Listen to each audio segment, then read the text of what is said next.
സഹപാഠിക്ക് വീട് വെച്ച് നൽകാൻ മുള കൊണ്ട് ബ്രഷ് ടങ് ക്ലീനറും ഉണ്ടാക്കി വിൽക്കുന്ന ഒരു കൂട്ടം കുഞ്ഞുങ്ങളെ പറ്റിയാണ് ഇനി ഞാൻ പറയാൻ പോകുന്നത്. മലപ്പുറത്ത് കോട്ടപ്പുറം സ്കൂളിലെ NSS വിദ്യാർത്ഥികളാണ് വ്യത്യസ്ത ആശയവുമായി മുന്നോട്ട് വന്നത്. പ്രകൃതിക്ക് ദോഷമില്ലാതെ പ്രവർത്തിക്കണമെന്ന ചിന്തയാണ് മുളയിലേക്ക് ഇവരെ എത്തിച്ചത്. ഇതിനോടകം ഒരു വീട് വെച്ച് നൽകിയ വിദ്യാർത്ഥികൾ അടുത്ത വീടിനായുള്ള പ്രവർത്തനവും ആരംഭിച്ചിട്ടുണ്ട്. തിരുവനന്തപുരത്ത് വൃത്തി 2025 കോൺക്ലേവിൽ എത്തിച്ച ആ കൊച്ചുമിടുക്കന്മാരെ നമുക്കൊന്ന് കണ്ടു.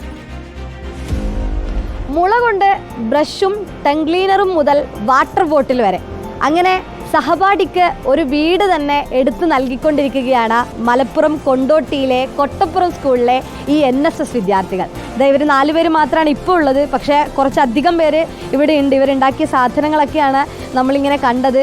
എന്താണ് ഈ മുള കൊണ്ടുള്ള ബ്രഷ്? നമ്മൾ അധികം കേട്ടിട്ടില്ല, പല രീതിയിലുള്ളത് കണ്ടിട്ടുണ്ട്. പക്ഷെ എന്താണ് ഇങ്ങനെ ഒരു ഇത്? പ്ലാസ്റ്റിക് ധാരാളമായിട്ട് യൂസ് ചെയ്യുന്ന ഒരു സൊസൈറ്റിയാണ് ഇന്നുള്ളത്. അപ്പോൾ പ്ലാസ്റ്റിക് വെച്ചിട്ട് നമ്മൾ മണ്ണിന് വളരെയധികം ദോഷമാണ്. അപ്പോൾ നമ്മൾ ഡെയിലി യൂസ് ചെയ്യുന്ന ബ്രഷും ടങ് ക്ലീനറൊക്കെ പ്ലാസ്റ്റിക്കിൽ നിന്നൊരു മുളയിലേക്ക് കൺവേർട്ട് ചെയ്യുമ്പോൾ നമ്മൾ രീതിയിൽ തന്നെ നമുക്കത് കുറച്ചെടുക്കാൻ സാധിക്കും. നിങ്ങൾ എത്ര കാലമായി ഇങ്ങനെ ഒരു ആശയത്തിലേക്ക് എത്തിയിട്ട്? കഴിഞ്ഞ വർഷം മുതലാണ് ഈ ഒരു പ്രവർത്തനത്തിൽ തുടങ്ങിയത്. ഞങ്ങൾ കൂടെ പഠിക്കുന്ന കുട്ടിക്ക് വീട് ഉണ്ടാക്കാൻ വേണ്ടിയിട്ട് കഴിഞ്ഞ വർഷം മുതലേ ഈ ഒരു പ്രവർത്തനം തുടങ്ങിയത്.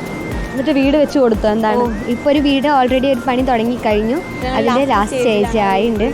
ഇനി അടുത്ത പണി തുടങ്ങാനും ഈ ഒരു പണി കംപ്ലീറ്റ് ചെയ്യാനും കൂടെ വേണ്ടിയിട്ടാണ് ഇപ്പോഴും ഇത് സെയിൽ ചെയ്തുകൊണ്ടിരിക്കുന്നത്. നിങ്ങളെ അതായത് NSSൽ വരുമ്പോൾ സ്വാഭാവികമായിട്ട് നമ്മൾ വീട് വെക്കാൻ വരുമ്പോൾ എങ്ങനെ വീട് വെച്ച് കൊടുക്കുക എന്നുള്ളൊരു ആശയം വന്നിട്ടുണ്ടാവല്ലോ. അപ്പോൾ ആരാണ് ഈ മുള കൊണ്ടുള്ളൊരു ഇത് ഉണ്ടാക്കാം എന്നുള്ളൊരു ആശയം? NSS വളണ്ടിയർ ആയിട്ടുള്ള ആദിൽ നാസർ എന്ന് പറയും. ഓനാണ് ഈ ഒരു ആശയം മുന്നോട്ട് വെച്ചത്.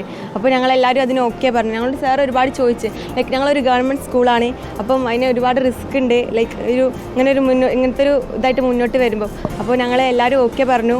അപ്പോൾ ഞങ്ങളെല്ലാവരും പ്രയത്നിച്ചു. എത്ര പേരായി ഇപ്പം NSSലാണ്? ഞങ്ങളിപ്പം ഇവിടെ 12 പേരാണുള്ളത്. Totally 100 volunteers, first year second year 100 volunteers എല്ലാവരും കൂടി ഇപ്പോൾ 8 ലക്ഷത്തോളം ഞങ്ങൾ കളക്ട് ചെയ്തു.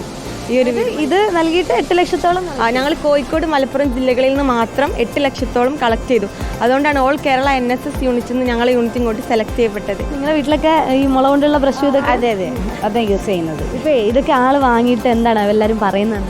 നല്ല യൂസാണ്, എല്ലാവർക്കും ഭയങ്കര ഇഷ്ടമാണ്. നമ്മൾ വന്നപ്പോൾ കണ്ടത് ബ്രഷും ടങ് ക്ലീനർ ബഡ്സും ഒക്കെയാണ് അല്ലേ? അപ്പോൾ വേറെ എന്തൊക്കെ പ്രോഡക്റ്റ്സ് ആയി ഇതിൻ്റെ? വേറെ ഞങ്ങൾ കോമ്പ്, അതേപോലെ തന്നെ വാട്ടർ ബോട്ടിൽ, പെൻ, അങ്ങനെ 3 പ്രൊഡക്റ്റ് കൂടി ഞങ്ങൾ എക്സിബിഷനിലേക്ക് ഞങ്ങൾ ആഡ് ചെയ്തിട്ടുണ്ട്. ഇപ്പോൾ എല്ലാവരും അറിയാൻ തുടങ്ങി. അപ്പോൾ കൂടുതൽ എന്താ പറയുക, ഇതിന് കുറച്ചുകൂടി ഫേമസ് ആയി ഞങ്ങളുടെ ഒരു ആശയം. ഇനിയും കൂടുതൽ മുള കൊണ്ടുള്ള പ്രോഡക്റ്റുകൾ വരും. പിന്നെ ഫേമസ് ആയെന്ന് പറഞ്ഞു, ഇവർ ഓൾറെഡി ഇപ്പോൾ ഫേമസ് ആയി കഴിഞ്ഞു. ഇപ്പോൾ ഇതാ വൃത്തി 2025 ഈ ഒരു സ്ഥലത്ത് തന്നെ ഇവരെ തിരഞ്ഞെടുത്തിട്ട് മലപ്പുറത്തുനിന്ന് തിരുവനന്തപുരത്തേക്ക് വന്ന ആളുകളാണ് അല്ലേ? അപ്പോൾ ഇനിയും കൂടുതൽ പ്രൊഡക്റ്റുകൾ വരും. കൂടുതൽ സഹപാഠികൾക്ക് വീട് വെക്കാൻ വേണ്ടിയിട്ടാണ് ഇവർ ഈ ഒരു പദ്ധതിയുമായി മുന്നോട്ട് വന്നത്. അങ്ങനെയുള്ള നിരവധി ആളുകൾക്ക്, അതായത് നിരവധി NSS യൂണിറ്റ് ഉണ്ട് നമ്മുടെ സംസ്ഥാനത്തൊട്ടാകെയുള്ള. ആ കുട്ടികൾക്കെല്ലാം ഇതൊരു മാതൃക കൂടിയാവട്ടെ. വീഡിയോ ജേർണലിസ്റ്റ് മനുവിനൊപ്പം reporter Sunisha Ayyallur, in reporter, Thiruvananthapuram. Okay, കൊള്ളാം. കൊണ്ടോട്ടിയിലെ പിള്ളേർ പൊളിച്ചു അല്ലേ? അങ്ങനെയുള്ള കുട്ടികളൊക്കെയാണ് കേട്ടോ നമ്മുടെ നാടിൻ്റെ വലിയ പ്രതീക്ഷ എന്ന് പറയുന്നത്. വൃത്തി കോൺക്ലേവിലാണ് ഈ കുട്ടികളെ കണ്ടത്. ആ കുട്ടികൾ ചെയ്യുന്ന കാര്യം നോക്കും. മുള കൊണ്ടാണ് ബ്രഷും ടൂത്ത് ബ്രഷും അതേപോലെ ടങ് ക്ലീനറും ഒക്കെ ഉണ്ടാക്കി കൊടുക്കുക. എന്നിട്ട് കൂട്ടുകാരൻ്റെ കിടപ്പാട് ഉണ്ടാക്കി കൊടുക്കുക. അതാണ്